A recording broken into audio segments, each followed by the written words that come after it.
2023년을 맞이해서 이제 우리 교회 표어가 여전히 X29 미래로 도약하는 교회입니다. 아울러서 올해도 우리 모든 성도들이 다 함께 실천하는 실천표가 1,000번째 기도의 삶입니다. 오늘은 신년 첫날 또 첫 주일이니까 이제 이 표에 대한 말씀을 드리면서 우리 교회 공동체가 한 해 동안 한 목표와 한 방향을 향하여서 나가는 그런 설정의 시간이 되도록 그렇게 하기를 원합니다. 새해가 되면 세상의 모든 사람들이 새로운 마음을 갖죠. 새로운 계획을 세우죠. 또 직장이라든가 기업체라든가 또 공직 모든 부분도 전부 다 이제 꿈과 희망, 비전을 이렇게 갖는 것이 새해를 맞이하는 그런 특징입니다. 각자도 그렇고 각 가정도 마찬가지입니다. 작년보다는 올해가 더 잘 되기를 바랍니다. 그래서 희망을 갖고 이제 출범하는 것이 보통 관습입니다. 그런데 오늘 우리가 살고 있는 지금 현실은 어떻습니까? 코로나 현상이 계속해서 진행되고 있는 가운데 발표되는 여러 가지 지표들을 보면 희망은 거의 없어요. 거의 대부분 절망적인 지표입니다. 각종 경제 지표가 늘 안 좋다는 쪽으로 나옵니다. 심지어 교회는 희망의 보루인데 교회도 이 전망하는 그 새해 전망이 그렇게 밝지 않습니다. 교회 전망이 다들 보면 이 신학자들이든가 교회 성장학자들이 안 좋은 쪽으로 그렇게 전망을 하는 그런 상황입니다. 이런 상황 속에서 첫 주일 예배를 드리면서 저는 X29 미래로 도약하는 교회 표를 다시 한번 말씀을 드리면서 또 우리가 더 구체적으로 실천할 이제 1,000번째 기도의 삶에 대해서 함께 은혜를 나누기로 원합니다. 그러면서 저와 여러분의 인생도 가정도 우리 교회도 또 이 나라도 미래로 도약하는 역사가 일어나기를 축복합니다. 오늘 본문의 말씀 우리가 잘 아는 말씀, 늘 듣는 말씀 중에 하나입니다. 무슨 말씀입니까? 이 땅에 최초의 교회가 탄생할 때 그때 첫 번째 교회 예루살렘 교회 성도들의 신앙생활의 모습을 보고 있습니다. 예루살렘 교회는 첫 번째 교회이면서 얼마나 괄목한 도약의 역사가 일어나는지 엄청난 역사가 일어납니다. 그런데 그 비결이 뭐냐? 인간의 노력과 열심을 뛰어넘어서 하나님의 성령이 강림하면서 교회가 탄생하고 하나님의 성령의 능력이 역사하시면서 엄청난 전도의 역사가 일어나고 그야말로 종교 변화, 이 지각 변화가 일어난 거예요. 그 전까지는 유대교였어요. 그런데 이제 기독교가 생겨난 겁니다. 엄청 핍박이 있었죠. 그 핍박 때문에 신앙을 지키기 위해서 예루살렘을 떠납니다. 이스라엘을 떠납니다. 동서남북 사방 팔방으로 흩어집니다. 흩어진 사람들이 뭐합니까? 그곳에 가서 이방인들에게 복음을 전합니다. 그래서 교회가 생겨나게 됩니다. 그 이방인 교회 가운데 대표적인 교회를 우리는 안디옥 교회로 알고 있습니다. 대단한 모범적인 교회가 안디옥 교회인데 이 안디옥 교회를 비롯한 소아시아, 유럽을 향하여 나가는 이 교회의 이 역사, 많은 하나님의 백성들이 생겨나는 이런 역사가 역시 성령 하나님께서 할렐루야 성령님이 주도하시고 성령님이 역사하심으로 이런 역사가 일어난 줄로 믿습니다. 그래서 우리 교회도 X29, X란 말은 사도행전의 약자입니다. 사도행전 교회처럼 성령님이 역사하여서 사도행전은 28장까지밖에 없지만 이제 우리 교회, 우리 성도들의 신앙생활 속에 사도행전 29장을 써 내려가면서 미래로 도약해 나가자는 그런 말씀 아니겠습니까? 이런 역사를 이루기 위해서 이제 새해 표어 성취를 위해서 이전부터 말씀을 드렸지만 2030 신앙 비전 이걸 우리는 실천을 하고 있습니다. 이 내용이 바로 오늘 본문에 대한 내용의 이제 요약이에요. 이미 우리가 작년에도 말씀을 드렸는데 다시 한번 복습하고 우리 가운데 새긴다는 그런 심정으로 미래로 도약하는 중요한 원리라는 것을 생각하면서 이 시간 다시 말씀을 드리겠습니다.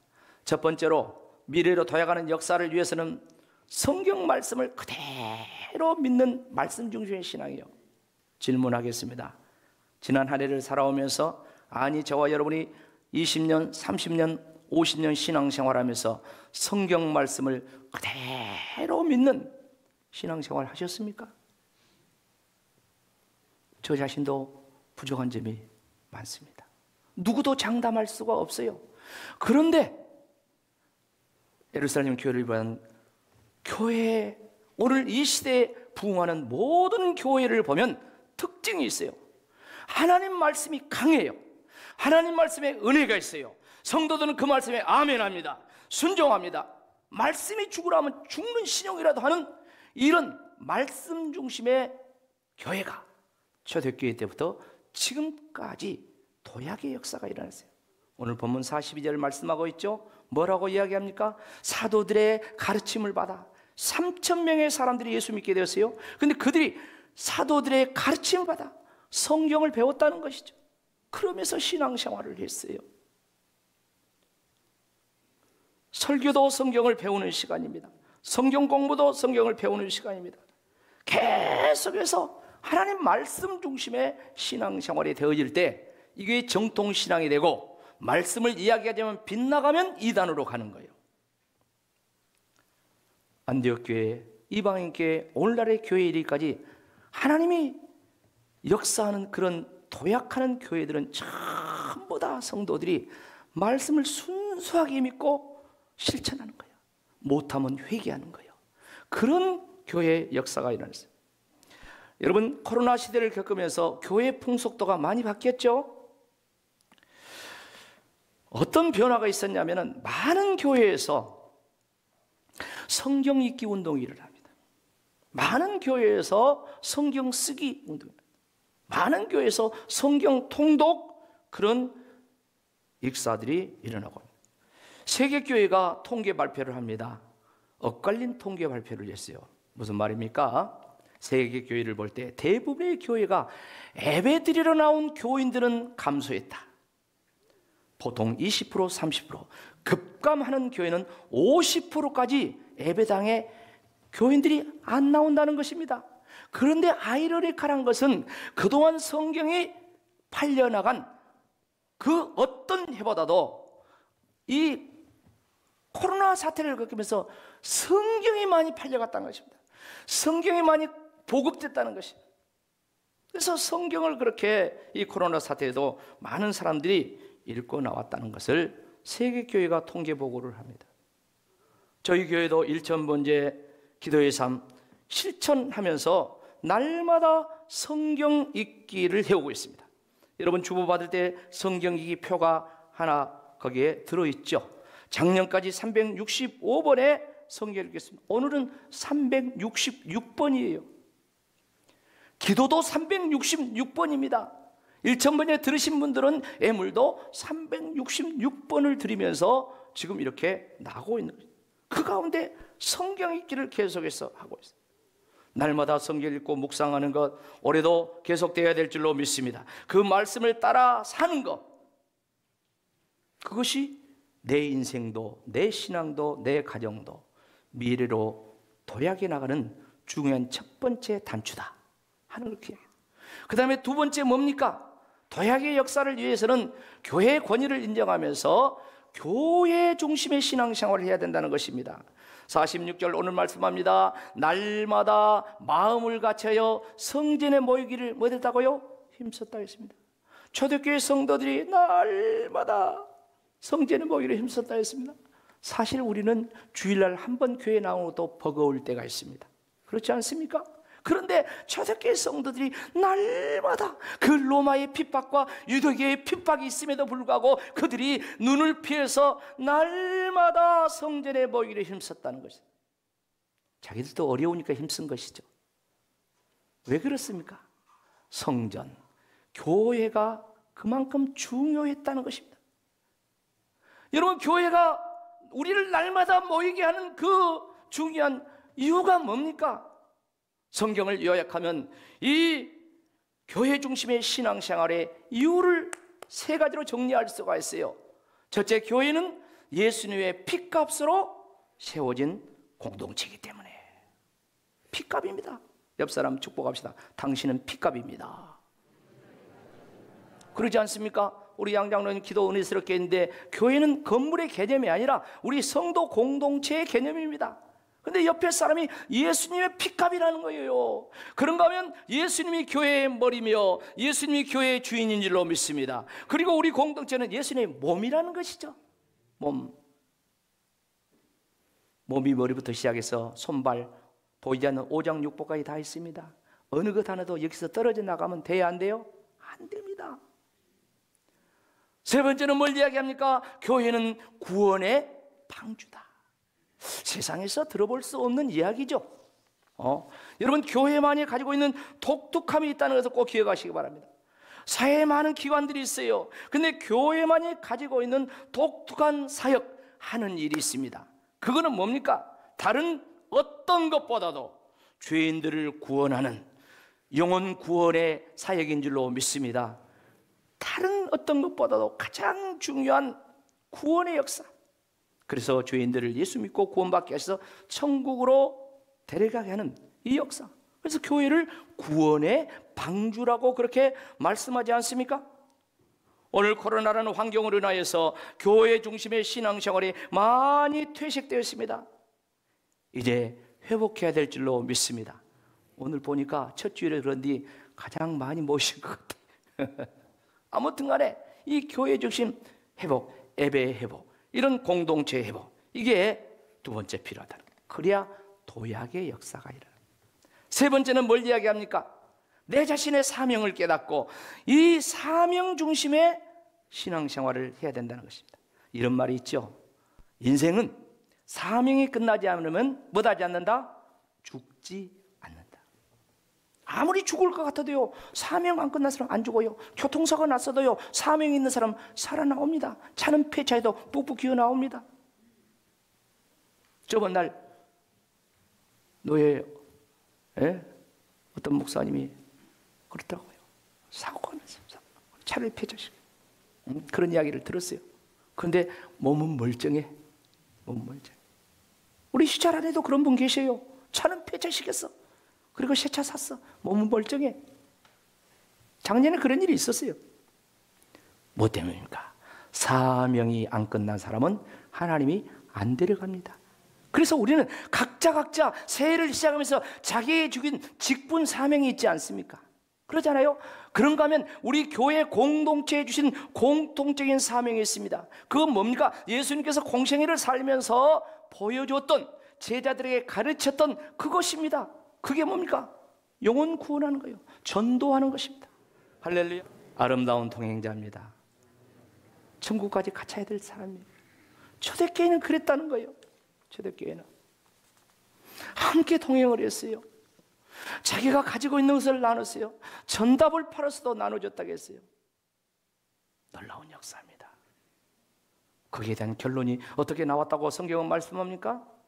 아까 우리 읽었는데 다시 한번 사도행전 2장 47절 말씀, 동행하는 이 공동체의 삶의 결과가 하나님을 찬미하며 또 온 백성이 뭐 됐다? 칭송을 받으니 주께서 구원받는 사람을 날마다 더하게 했다.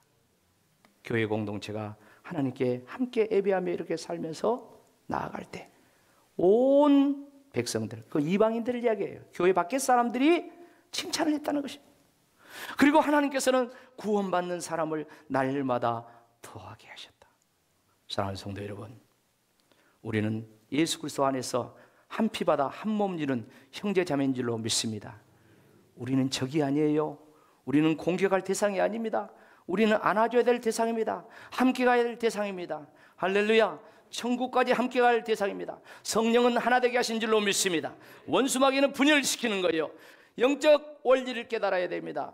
여러분, 예수님께서 많은 기도를 가르쳤어요. 근데 가장 대표적인 기도가 우리가 종종 예배 때마다 하는 주기도가 있습니다. 여러분, 예수님께서 주기도문을 가르쳐 주셨는데 그 주기도 내용을 보면 뭐라고 나옵니까? 하늘에 계신 우리 아버지, 우리에게 일용할 양식을 주세요. 우리를 시험에서 건져주세요. 우리 6번이나 나와요, 짧은 기도에. 그런데 이렇게 주님이 기도를 가르쳐 준 것은 주기도문의 핵심이 우리요 공동체라는 것을 말씀해요. 그래서 우리가 기도할 때도 우리를 생각하며 공동체 기도를 해야 돼. 그래서 1000번째 기도의 삶은 바로 예수님의 주기도 정신을 받아서 우리 공동체, 우리가 함께 기도하자는 그런 실천의 모습으로 1000번째 기도의 삶을 지금까지 계속해서 실천해 오고 있는 것입니다. 사랑하는 성도 여러분, 1000번째는 구약의 제사 아니겠습니까?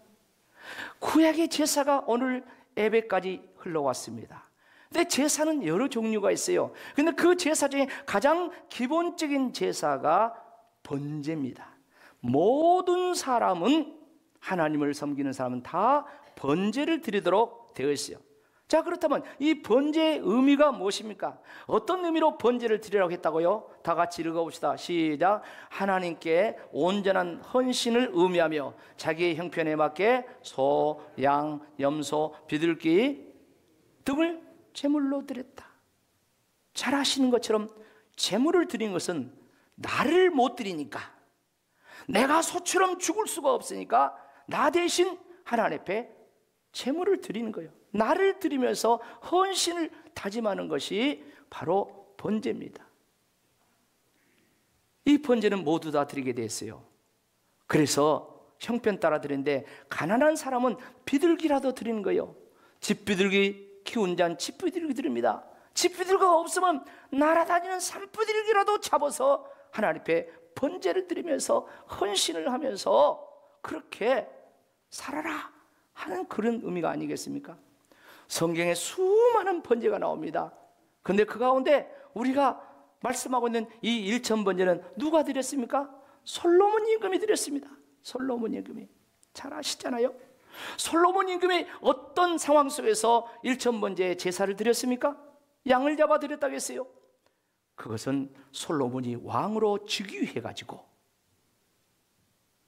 거국적으로 전 나라 백성들 앞에 만조 백관들을 모아놓고 1000번제를 드리는데, 이 나라를 어떻게 다스릴 것인가? 내 아버지 다윗이 이루는 이 나라를 내가 어떻게 다스릴 것인가? 하나님, 나에게 지혜를 주세요 하면서 양 1000마리를 갖다 드리면서 1000번제를 드렸다는 거 아닙니까? 하나님께서 그 중심을 기쁘게 여기셨어요. 하나님 마음에 들었다고 했어요. 그래서 솔로몬이 구하는 지혜를 주실 뿐만 아니라 구하지 않는 부귀, 명예, 권세, 영화, 할렐루야, 구하지 않는 것도 다 주셨다고 했습니다. 성경은 그렇게 이야기합니다. 솔로몬을 기준으로 해서 솔로몬보다 더 복을 받은 사람이 이전에도 없었고 이후에도 없었더라. 우리는 솔로몬을 지금도 배우고 있습니다. 솔로몬의 지혜, 솔로몬의 지혜 지금도 이야기하고 있지 않습니까? 지금도 우리에게 영향력을 미치는 그런 사람이 되었어요.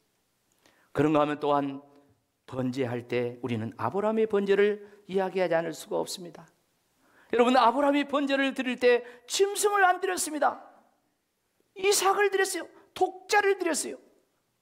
솔로몬의 번제가 자기가 소원해서 하는 것이었다면 아브라함의 번제는 하나님의 시험이었다고 했어요. 세상에 시험도 그런 시험을 다 낼까? 독자 이삭을 번제물로 드리라는 거예요. 그런데 아브라함은 하나님을 믿고 신뢰하기 때문에 독자 이삭을 번제로 드렸다고 했어요. 제단을 쌓고 나무를 벌리고 그 위에 이삭을 결박해 놓고 마지막에 칼을 들어서 이삭을 내리치려고 할 때 하나님이 다급하게 아브라함아 됐다 됐어, 이제야 네가 나를 사랑하는 줄 나를 경외한 줄 아노라. 아브라함의 믿음을 인정한 줄로 믿습니다. 하나님을 그렇게 믿었다는 것이요, 그걸로 끝나지 않습니다. 창세기 22장 집에 가서 읽어보세요. 그 뒤에 말씀을 보면 아브라함을 축복하는데 전무후무한 축복을 합니다. 아브라함에게 대적의 성문을 취할 수 있는, 다시 말해서 구세주 메시아 예수 그리스도를 그 우선가대에 보내실 그런 축복의 말씀을 합니다. 그리고 그 아브라함은 믿음의 조상이 된 것이에요. 여러분 마태복음 1장 1절에 보면 뭐라고 이야기합니까? 아브라함과 다윗의 자손 예수 그리스도의 계보라. 예수님의 족보를 아브라함, 다윗, 예수 이렇게 말씀하는 이런 역사가 일어난 것입니다. 그런데요, 그보다도 더 엄청난 번제가 있었어요. 그 번제가 뭡니까?